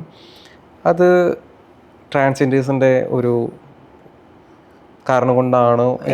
എനിക്ക് തോന്നുന്നില്ല എത്ര ട്രാൻസ്ജെൻഡർ മനുഷ്യന്മാർ അത് സ്പ്രെഡ് ചെയ്തിട്ടുണ്ട് എന്നുള്ള കണക്ക് പുറത്ത് വിട്ട് കഴിഞ്ഞാൽ നമുക്ക് അതിനെ ആക്യുറേറ്റ് ചെയ്തിട്ടില്ല, അതിനെ ക്രിട്ടിസൈസ് ചെയ്തുകൊണ്ട് നമുക്ക് സംസാരിക്കാൻ പറ്റുള്ളൂ. ഇവർ കാരണമാണ് വന്നത്, അല്ലെങ്കിൽ ഈ സെക്സ് വർക്ക് ചെയ്യുന്ന ആൾക്കാർക്ക് കൃത്യമായ ഒരു എന്താ പറയുക സെൻസിറ്റൈസേഷൻ കൊടുക്കുന്നുണ്ട്, എഡ്യൂക്കേറ്റ് ചെയ്തുകൊണ്ടിരിക്കുന്നുണ്ട്. STDs കുറിച്ചിട്ടും ഈ പറഞ്ഞ പോലെ സെക്ഷലി ട്രാൻസ്മിറ്റഡ് മറ്റ് ബുദ്ധിമുട്ടുകളെ കുറിച്ചിട്ടും സ്കിൻ ഡിസീസിനെ കുറിച്ചിട്ടും HIV പോലെയുള്ള VDRL പോലുള്ള അസുഖങ്ങളെ കുറിച്ചിട്ടുള്ള സെൻസിറ്റൈസേഷൻ കൊടുക്കുന്നുണ്ട്. സുരക്ഷ പോലെയുള്ള ഓഫീസുകളിൽ നിന്നൊക്കെ കൊടുക്കുന്നുണ്ട്. ഫ്രീ കോണ്ടം ഡിസ്ട്രിബ്യൂഷൻ നടത്തുന്നുണ്ട്. അപ്പോൾ അതിനെക്കുറിച്ചുള്ള ബോധവൽക്കരണം ഗവൺമെൻറ് ഇനീഷ്യേറ്റീവ് തന്നെ നടത്തിക്കൊണ്ടിരിക്കുന്നുണ്ട്. അൺപ്രൊട്ടക്റ്റഡ് ഫിസിക്കൽ ഈ പറഞ്ഞ പോലെ റിലേഷൻഷിപ്പിലേക്ക് പോയി അതിൽ ഉള്ള ഇൻ്റർകോഴ്സിലൂടെ പ്രൊട്ടക്ഷൻ ഇല്ലാതെ യൂസ് ചെയ്ത് കഴിഞ്ഞാൽ അത് ട്രാൻസ്ജെൻഡർ ആയാലും ശരി, സിസ്ജെൻഡർ ആയാലും ശരി, ആരായാലും ശരി അസുഖം വരാനുള്ളതെന്ന് വെച്ചാൽ അസുഖം വരും. അതിന് ഇന്നൊരാൾ കാരണം എന്നില്ല. പ്രൊട്ടക്ഷൻ യൂസ് ചെയ്യാത്തത് ആരാണോ ആ വ്യക്തിക്കാണ് വരുന്നത്. പ്രൊട്ടക്ഷൻ യൂസ് ചെയ്യൂ, ഗവൺമെന്റ് ഫ്രീ ആയി കൊടുക്കുന്നില്ലേ പ്രൊട്ടക്ഷൻ? തീർച്ചയായിട്ടും. പക്ഷേ അതൊരു ശരിയായ ഒരു നിയമമാണെന്ന് തോന്നുന്നുണ്ടോ? അല്ല, ഗവൺമെന്റ് നമുക്ക് ശരിയായ നിയമം തെറ്റായ നിയമം എന്നൊന്നുമല്ല. നയം ഓക്കെ, നയം ശരിയായ നയം, പ്രൊട്ടക്ഷൻ യൂസ് ചെയ്യുക, അപ്പൊ അസുഖം വരില്ല. ഹേതി പറഞ്ഞു സെക്സ് വർക്കേഴ്സ് അവർ അങ്ങനെ ആവാനുള്ള കാരണം അവർക്ക് ജീവിക്കാനുള്ള ബുദ്ധിമുട്ട് കാരണം വരുമാനമില്ല എന്ന് പറയുന്നു. പക്ഷെ ഒരുപാട് പേര് ഇപ്പോൾ ട്രാൻസ്ജെൻഡേഴ്സിൽ തന്നെ മേക്കപ്പ് ആർട്ടിസ്റ്റ് ആയിട്ട് വരുന്നു, സ്വന്തമായിട്ട് ഒരു ബിസിനസ് നടത്തുന്നു. അങ്ങനെയുള്ളൊരു അവസരങ്ങൾ ഇപ്പോൾ നമ്മുടെ ചുറ്റുപാട് ഒരുപാട് പേരുണ്ട്. എന്തുകൊണ്ട് ഇപ്പോഴും സെക്സ് വർക്ക് ചെയ്ത് നടക്കുന്നു? അതാണ് എൻ്റെ മെയിൻ ചോദ്യം. അവരുടെ അവസ്ഥയല്ല, പൈസ കൂടുതൽ കിട്ടുന്നു എന്നുള്ള കാരണം കൊണ്ടാണോ? മേ ബി ആയിരിക്കാം. അപ്പൊ അതൊരു മോശമായിട്ടുള്ളത്, അതുകൊണ്ടാണ് സമൂഹം നിങ്ങളെ മാറ്റി നിർത്തുന്നത് പറഞ്ഞു കഴിഞ്ഞാൽ അതാണ് അവിടെയാണ് നമ്മൾ ഈ സ്റ്റീരിയോ ടൈപ്സിനെ ബ്രേക്ക് ചെയ്യണം എന്ന് പറയുന്നത്. ഒരു ബിസിനസ്സുകാരൻ, ഒരു ചായക്കട നടത്തുന്ന ആളൊരു ബിസിനസ്സുകാരനാണ്. വലിയ മൾട്ടിനാഷണൽ കമ്പനിയുടെ കോർപ്പറേറ്റിന്റെ എന്താ പറയുക കോർപ്പറേറ്റ് ആയിട്ടുള്ള ആൾക്കാരും ഈ പറഞ്ഞ പോലെ ബിസിനസ് നടത്തുന്നുണ്ട്. ഒരു ചായക്കട നടത്തുന്ന ആൾക്ക് കിട്ടുന്ന വരുമാനത്തേക്കാൾ വളരെ ഹൈ ആയിട്ടുള്ളതായിരിക്കും ഈ കോർപ്പറേറ്റിന്റെ ഹെഡായിട്ടുള്ള ബിസിനസ്സുകാരന്. അപ്പോൾ നമുക്ക് അവരെ ക്രിട്ടിസൈസ് ചെയ്യാൻ പറ്റുമോ? നിങ്ങൾക്ക് എന്തുകൊണ്ട് ചായക്കട നടത്തിക്കൂടാ, നിങ്ങൾക്ക് ചായക്കട നടത്തിക്കൂടാ എന്ന് നമുക്ക് ക്രിട്ടിസൈസ് ചെയ്യാൻ പറ്റില്ല. അതുപോലെ കൂടുതൽ പൈസക്ക് അവർക്ക് ആവശ്യമുണ്ടെങ്കിൽ അവരത് ചെയ്യുന്നു. അത് അവരുടെ ബോഡിയാണ് അവർ ചെയ്യുന്നത്. നമ്മളുടെയോ എൻ്റെയോ താങ്കളുടെയോ അല്ലെങ്കിൽ ഇത് കണ്ടുകൊണ്ടിരിക്കുന്ന ഇതിനോട് ഒപ്പോസ് ചെയ്യുന്ന ആൾക്കാരുടെയോ അടുത്തേക്ക് ചെല്ലാത്തിടത്തോളം കാലം അവർ ഒഫൻസീവായിട്ട് അവർക്ക് എഗെയിൻസ്റ്റ് അല്ലെങ്കിൽ ഇപ്പം എൻ്റെ അടുത്തേക്ക് ഒരു ബുദ്ധിമുട്ടുണ്ടാക്കുന്ന രീതിയിൽ അത് വരാത്തിടത്തോളം കാലം ഇപ്പം എൻ്റെ പറമ്പിൽ വന്നിട്ടാണ് അവർ ചെയ്യുന്നത്, അല്ലെങ്കിൽ എൻ്റെ സ്പേസിൽ വന്നിട്ടാണ് ചെയ്യുന്നത്, അല്ലെങ്കിൽ എൻ്റെ കൂടെ നിൽക്കുന്ന എൻ്റെ ബ്രദറിനെ പിടിച്ച് വലിച്ചുകൊണ്ട് കൊണ്ടുപോയിട്ടാണ് ചെയ്യുന്നത്, ഫോഴ്സ്ഫുള്ളി ചെയ്യുന്നതാണെങ്കിൽ നമുക്ക് അവിടെ ഒഫൻസീവ് ആകും. അത് ഒഫൻസീവായ കാര്യമാണ്, നമുക്ക് അതിന് ആക്ഷൻ എടുക്കാൻ പറ്റും. അല്ലാത്തിടത്തോളം കാലം അവരുടെ സ്പേസിൽ അവരത് ചെയ്യുന്നുണ്ടെങ്കിൽ അത് തേടി അതിനെ സീക്ക് ചെയ്തിട്ട് പൈസ കൊടുക്കാൻ വില്ലിങ് ആയിട്ട് പോകുന്ന ആൾക്കും ഇത് ചെയ്യുന്ന ആൾക്കും പ്രശ്നമില്ലെങ്കിൽ ചുറ്റുമുള്ള ആൾക്കാർ അവർ സമ്പാദിക്കുന്നത് കാണുമ്പോഴാണ് പ്രശ്നം. അങ്ങനെയാണെങ്കിൽ ചായക്കടക്കാരന് നീതി കിട്ടണമല്ലോ. ചായക്കടക്കാരന് കുറച്ച് പൈസ കിട്ടുന്നുള്ളൂ, കോർപ്പറേറ്റ് മേധാവിക്ക് കുറേ പൈസ കിട്ടുന്നു എന്ന് പറഞ്ഞിട്ട് ക്രിട്ടിസൈസ് ചെയ്യാമല്ലോ. ശരിയാണ്. അപ്പൊ ഈ അമൃതയുടെ ഒരു കേസ് ഉണ്ടായല്ലോ, അമൃതയുടെ കാലിൽ അടിച്ചു, കമ്പി കൊണ്ട് അടിച്ച്. സ്വീറ്റ് മമ്മി വീഡിയോ ഇട്ടിട്ടുണ്ടായിരുന്നു. അത് അമൃതയല്ല, അമൃതയുടെ ഫാമിലിപ്പെട്ട ഒരു കുട്ടിക്കായിരുന്നു വിക്ടിം. ആ വിക്ടിമിന്റെ പേര് ഡിസ്ക്ലോസ് ചെയ്യണോ? അത് ആ ഒരു കേസ് എന്തുകൊണ്ടാണ് ഉണ്ടായത്? അത് അവര് രാത്രിയിൽ മമ്മീനെ കണ്ടു തിരിച്ചു പോകുന്ന വഴിക്ക് 2 ലോറി ഡ്രൈവേഴ്സ് വന്ന് അറ്റാക്ക് ചെയ്യാണ് ചെയ്തത്. അത് അറ്റാക്ക് തന്നെയല്ലേ, അടിച്ചത് തന്നെയല്ലേ. കണ്ടപ്പോ എനിക്ക് ഭയങ്കര വിഷമമായി. ലൈക്ക് അത്രയും ബ്രൂട്ടലായിട്ട് ഭയങ്കര റെഡ് കളറിൽ ചോരയൊക്കെ ആക്കിയിട്ട് നടക്കാൻ പറ്റുന്ന അവസ്ഥ. എനിക്ക് കൃത്യമായിട്ട് ആ സമയത്ത് ഞാൻ അവിടെ ഉണ്ടായിരുന്നില്ല. പാരലലി ഞാൻ അവിടെ ബാക്കി എല്ലാത്ത കാര്യങ്ങൾക്ക് ബുദ്ധിമുട്ടും ബുള്ളിങ് നേരിട്ടുകൊണ്ടിരിക്കുന്ന അവസ്ഥയായിരുന്നു. അപ്പോൾ ഈ 2 പേർക്ക് ഉണ്ടായതെന്ന് വെച്ചാൽ അവരെടുത്ത് വന്നിട്ട് ചോദിക്കുകയാണ് ചെയ്തത്, മുടി നീട്ടി വളർത്തിയ ഒരു പെണ്ണിനെ കണ്ടുവന്ന്. അവർ എങ്ങനെ അറിയാൻ, ആളുടെ ഐഡന്റിറ്റി പറയാണ്ട് മുടി നീട്ടി, എത്രയോ സ്ത്രീകൾ ഇവിടെ മുടി നീട്ടി വളർത്തുന്നുണ്ട്. അപ്പോൾ മുടി നീട്ടി വളർത്തിയ ഒരു പെണ്ണിനെ അറിയാമെന്ന് ചോദിക്കുമ്പോൾ ഇവർക്ക് അറിയില്ല എന്ന് പറഞ്ഞു കഴിഞ്ഞാൽ ഉടനെ തന്നെ കമ്പിപ്പാര വെച്ച് അടിച്ച് ഉപദ്രവിക്കേണ്ട ആവശ്യം എന്താണ്? അത് ഭയങ്കര മോശമായിട്ടുള്ള കാര്യമല്ലേ? അത് അതിൽ ലോജിക്ക് എനിക്ക് ആർക്കും മനസ്സിലാകാത്തൊരു കാര്യം, വെറുതെ വന്ന ഒരു കാര്യം ചോദിപ്പിക്കും, വെറുതെ കമ്പിയെടുത്ത് അടിക്കേണ്ട ഒരു ആവശ്യം ഉണ്ടോ? എനിക്ക് ചോദിച്ചിട്ട് നോ എന്ന് പറയുമ്പോൾ അതിനെ അഡ്മിറ്റ് ചെയ്യാണ്ട്, അറിയില്ല എന്ന് പറഞ്ഞാൽ അറിയില്ലാത്തതിനെ അഡ്മിറ്റ് ചെയ്യാണ്ട് ഇത് കാണിച്ചിട്ടുണ്ടെങ്കിൽ അത് അവരുടെ ഒഫൻസ്, അവർ നിയമം കയ്യിലെടുക്കുക ചെയ്തത്. അവർ ഈ പറഞ്ഞ പോലെ ഒരു മനുഷ്യനെ വധശ്രമമാണ് നടത്തിയിട്ടുള്ളത്. തീർച്ചയായിട്ടും അതാരും നിയമം ആരും കയ്യിലെടുക്കാൻ പാടില്ല, ആരടിക്കാനും പാടില്ല. അത് എന്തുകൊണ്ടാണ് ആ സമൂഹം ഇപ്പോഴും നിങ്ങളെ ഒരു വേറെ രീതിയിൽ കാണുന്നത് എന്ന് ചിന്തിച്ചിട്ടുണ്ടോ? ഓഫ് കോഴ്സ് നമ്മൾ തലമുറകളായിട്ട് ഇതിനൊരു വലിയ എന്താ പറയുക അംഗീകാരം മനുഷ്യനായിട്ടുള്ള അംഗീകാരം കിട്ടാത്തത് കൊണ്ട് തന്നെയാണ്. ഇപ്പോൾ 2014 മുതൽ ഇങ്ങോട്ടേക്കുള്ള ക്യൂർ എന്താ പറയുക ചരിത്രം എടുത്ത് നോക്കുകയാണെങ്കിൽ പോരാട്ടം കൊണ്ട് മാത്രം നേടിയെടുത്തിട്ടുള്ളതേ ഉള്ളൂ. ഒരു സക്സസ് ഇപ്പം എന്തുകൊണ്ട് ഇത്രയും ആൾക്കാരുണ്ടായിട്ട് സ്പെസിഫിക് ആയിട്ടുള്ള ആൾക്കാർ മാത്രം ഉയർന്നു വരുന്നു? അവർക്ക് മാത്രമേ അതിനുള്ള ഒരു വിൽ പവർ ഉള്ളൂ ബേസിക് ആയിട്ട്. എന്തുകൊണ്ട് ഇപ്പോൾ ആ വിക്റ്റിമായിട്ടുള്ള പെൺകുട്ടിക്ക് ഇവിടെ വന്നിരുന്ന് സംസാരിക്കാൻ പറ്റുന്നില്ല? മനുഷ്യനാണ്. നമുക്ക് എല്ലാവർക്കും ആ ഒരു സ്ട്രെങ്ത്തും ആ ഒരു ബോൾഡ് നേച്ചറും അല്ലെങ്കിൽ പോരാടാനും അതിജീവിക്കാനും ഉള്ള ശക്തി ഉണ്ടാവണം, എപ്പോഴും ഉണ്ടാവണം എന്നൊരു നിർബന്ധം നമുക്ക് പിടിക്കാൻ പറ്റില്ല. അത് കാരണം മാർജിനലൈസ് ചെയ്യപ്പെടുക, അതാണ് നമ്മൾ സംസാരിച്ചുകൊണ്ടിരിക്കുന്നത്. മാർജിനലൈസ് ചെയ്യുന്ന, ഓപ്പറേഷൻ നേരിടുന്ന മനുഷ്യന്മാരാണ് ക്യൂർ മനുഷ്യന്മാർ. എസ്പെഷ്യലി അതിൽ ട്രാൻസ് വുമൺ. ഞാൻ ആംപ്ലിഫൈ ചെയ്യാൻ ശ്രമിക്കുന്നത് ട്രാൻസ് വുമൺ ആയിട്ടുള്ള, ട്രാൻസെക്ഷൽ വുമൺ ആയിട്ടുള്ള ആൾക്കാരുടെ കാര്യമാണ്. ബാക്കിയുള്ളവരെ പരിഗണിക്കുന്നുണ്ട്, കൺസിഡർ ചെയ്യുന്നുണ്ട്, റെസ്പെക്റ്റ് ചെയ്യുന്നുണ്ട്. പക്ഷേ ആംപ്ലിഫൈ ചെയ്യാൻ എനിക്ക് റിലേറ്റ് ചെയ്ത് പറയാൻ പറ്റുന്നത് അവരെ മാത്രമാണ്. ഇനിയിപ്പോൾ നമ്മുടെ ഫാമിലിയോട്ട് വരാണെങ്കിൽ, ഫാമിലി ഒരു സമയം ഞാനൊരു സ്ത്രീയാണെന്ന് പറഞ്ഞപ്പോൾ ഉപേക്ഷിച്ചു, ഫാമിലിയോട്ട് തിരിച്ചു കയറണം അല്ലെങ്കിൽ ഫാമിലിനെ വേണമെന്ന് എപ്പോഴും ചിന്തിച്ചിട്ടുണ്ടോ? ചിന്ത എപ്പോഴും ഉണ്ട്, പക്ഷെ ഒരിക്കലും നടക്കാത്തൊരു കാര്യമാണ്. അപ്പോൾ ദൈവം തമ്പുരാൻ വന്ന് ഇറങ്ങി പറയുകയാണെങ്കിലും അതെന്തുകൊണ്ടാണ്? അക്സെപ്റ്റ് ചെയ്യാൻ ഇഷ്ടമില്ല, അവരുടെ ഉറച്ച നിലപാടാണ്. ട്രൈ ചെയ്തിരുന്നോ വിളിക്കാൻ? എത്രയോ തവണ. ഇപ്പോൾ JRF കിട്ടി. എനിക്ക് JRF കിട്ടിയെന്ന് പറഞ്ഞാലും നൊബേൽ പ്രൈസ് കിട്ടിയെന്ന് പറഞ്ഞാലും ഞാൻ ഈ രാജ്യത്തിലെ പ്രൈം മിനിസ്റ്റർ ആയെന്ന് പറഞ്ഞാലും ഇല്ല, അക്സെപ്റ്റ് ചെയ്യില്ല. അത് അവരുടെ പൊളിറ്റിക്സ്, അവരുടെ ശക്തമായ നിലപാട്. ദേ വോണ്ട് അക്സെപ്റ്റ് മീ. ആരാണ് അത് ഒപ്പോസിറ്റ്? ഫുൾ ഫാമിലി ആണോ? അതോ ആയിരിക്കാം, ഡെഫിനറ്റ്ലി. Nobody else. ആർക്കും എന്നോടൊരു ഇൻറ്റിമസി ഇല്ല. വീട്ടിൽ ആരൊക്കെയുണ്ട്? ഫാദർ, മദർ, ബ്രദർ ആണ് ഉള്ളത്. ഓക്കെ. ബ്രദറിനെ കോണ്ടാക്ട് ചെയ്യാൻ? ഇല്ല, എനിക്ക് പേടിയാണ്. എനിക്ക് അത്രയും പേടിയാണ്. കാരണം നമ്മളെ എപ്പോഴും സ്നേഹിക്കുന്ന, എന്തൊക്കെ പറഞ്ഞാലും നമ്മുടെ പെറ്റമ്മ. ഇല്ല, എല്ലാവർക്കും ഒരേപോലത്തെ സ്നേഹം ലഭിച്ച ഫാമിലി, ഹാപ്പി ഫാമിലി ആണെന്ന് നമുക്ക് പറയാൻ പറ്റില്ല. അൺഫോർച്ചുനേറ്റ്ലി എനിക്കൊരു ഹാപ്പി ഫാമിലി ആയിരുന്നില്ല ഉണ്ടായിരുന്നത്. എൻ്റെ അപ്ബ്രിങ്ങൊക്കെ വളരെ സ്നേഹം തേടിക്കൊണ്ടിരിക്കുന്ന ഒരാളായിരുന്നു ഞാൻ. അപ്പം ഈ പറഞ്ഞ പോലെ എനിക്കറിയില്ല എങ്ങനെയാണ് ഒരു അമ്മയുടെ സ്നേഹം എന്നൊന്നും എനിക്കറിയില്ല. എനിക്ക് ഇമാജിൻ ചെയ്യാൻ പോലും പറ്റുന്നില്ല. എനിക്കിപ്പോൾ ഇങ്ങനെയൊക്കെ പ്രശ്നങ്ങളൊക്കെ ഉണ്ടായതുകൊണ്ട് ഒരു അമ്മ, എൻ്റെ മദർ എന്നെ അക്സെപ്റ്റ് ചെയ്തിട്ടുണ്ടായിരുന്നെങ്കിൽ ഒരുപക്ഷെ ഞാൻ കുറേ കൂടെ കംഫർട്ടബിൾ ആയിരുന്നേനെ. എനിക്ക് അറിയില്ല എങ്ങനെയാണ് ഒരു അമ്മയുടെ സ്നേഹം എന്താണ്, ഒരു അച്ഛൻ്റെ സ്നേഹം എന്താണ്, അപ്പോൾ ഒരു ബയോളജിക്കൽ ഫാമിലിയിൽ എങ്ങനെയാണ് നിൽക്കുന്നത്, എങ്ങനെയാണ് കാര്യങ്ങൾ എന്നൊന്നും എനിക്കറിയില്ല. എനിക്കിപ്പോഴും ഭയങ്കരമായിട്ട് എനിക്ക് ഡൗട്ടുള്ളൊരു കാര്യമാണ് എന്താണ് അതെന്നറിയില്ല. ആഗ്രഹമുണ്ട്, ഓരോ നിമിഷവും ആഗ്രഹമുണ്ട്. ഒരു അമ്മ ചേർത്ത് പിടിക്കുന്ന ഒരമ്മ, ഒരു ഉരുള ചോറ് വാരിത്തരുന്ന ഒരമ്മ, നമ്മളെ ചേർത്ത് പിടിക്കുന്ന ഒരച്ഛൻ, സപ്പോർട്ട് ചെയ്ത് ചിരിച്ച് സംസാരിക്കുന്ന ഒരാങ്ങള, അതൊക്കെ സ്വപ്നമാണ്, പക്ഷെ നടക്കില്ല.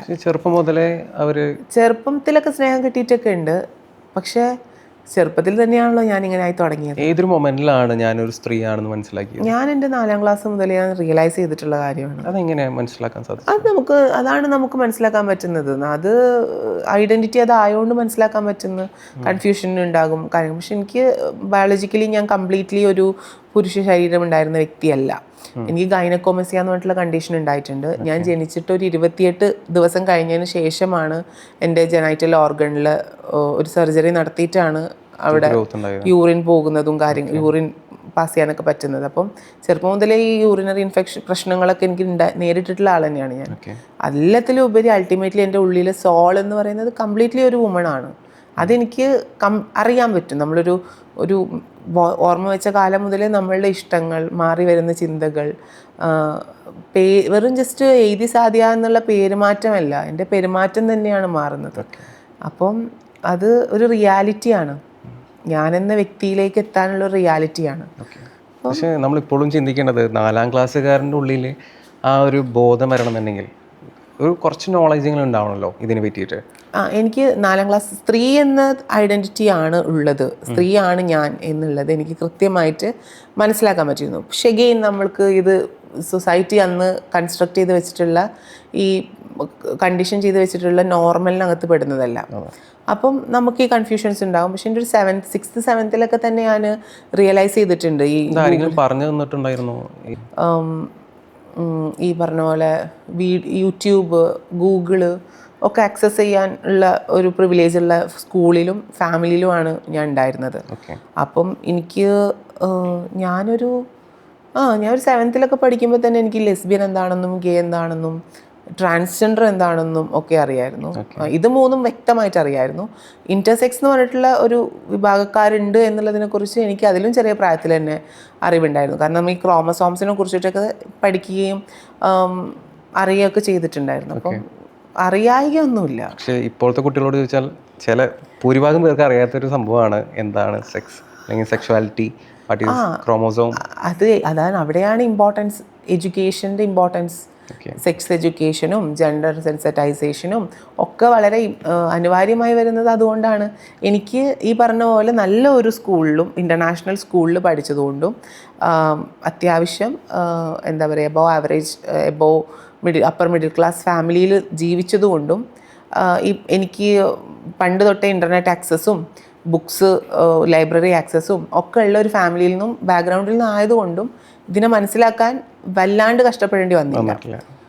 പക്ഷേ ഇതില്ലാത്ത ഒരാളാണെങ്കിൽ, വളരെ അണ്ടർ പ്രിവിലേജ്ഡ് ആയിട്ടുള്ള ആളാണ് വെച്ചാൽ അവർക്ക് ചാലഞ്ചിങ് ആണ്, അവർക്ക് ഇതിനെ തിരിച്ചറിയാനാണെങ്കിൽ. എപ്പോഴാണ് ഇത് വീട്ടിൽ പ്രസന്റ് ചെയ്തത്? ലൈക്ക് ഞാൻ പറഞ്ഞില്ലേ, പഠിക്കാൻ വേണ്ടി മംഗലാപുരത്ത് പോയി. അവിടെ നിന്ന് ആ കോളേജിൽ നിന്നുണ്ടായ എൻ്റെ ക്ലാസ്സിൽ പഠിക്കുന്ന 7 കുട്ടികൾ അനാട്ടമി ഡിസെക്ഷൻ ലാബ് കഴിഞ്ഞപ്പോൾ എന്നെ പിടിച്ച് നിർത്തി എൻ്റെ ഡ്രസ്സൊക്കെ വലിച്ച് കീറി ഡെഡ് ബോഡിയുടെ അടുത്ത് നിർത്തിക്കൊണ്ട് അവർ പഠിച്ചുകൊണ്ടിരിക്കുന്ന ഡെഡ് ബോഡി ഉണ്ടാവില്ലേ, അതിൻ്റെ അടുത്ത് നിർത്തിക്കൊണ്ട് ഇത് മെയിലിൻ്റെ ഡെഡ് ബോഡി, ഇത് ഫീമെയിലിൻ്റെ, നിൻ്റെത് എന്താണെന്ന് ഞങ്ങൾക്ക് അറിയണം, നിൻ്റെ ബോഡി എന്താണെന്ന് അറിയണം. ഡ്രസ്സ് മൊത്തം വലിച്ചു കീറി എന്നെ നേക്കിഡാക്കി അടിച്ച് ഈ ഒരു കോറിഡോറിലൂടെ അടിച്ച്, ഒന്നുകിൽ ആണായി ജീവിക്കുക അല്ലെങ്കിൽ പെണ്ണായി ജീവിക്കുക എന്ന് പറഞ്ഞ് അടിച്ച് 7 ചെറുക്കന്മാർ അടിച്ചുകൊണ്ട് ഞാൻ ഓടുകയാണ്.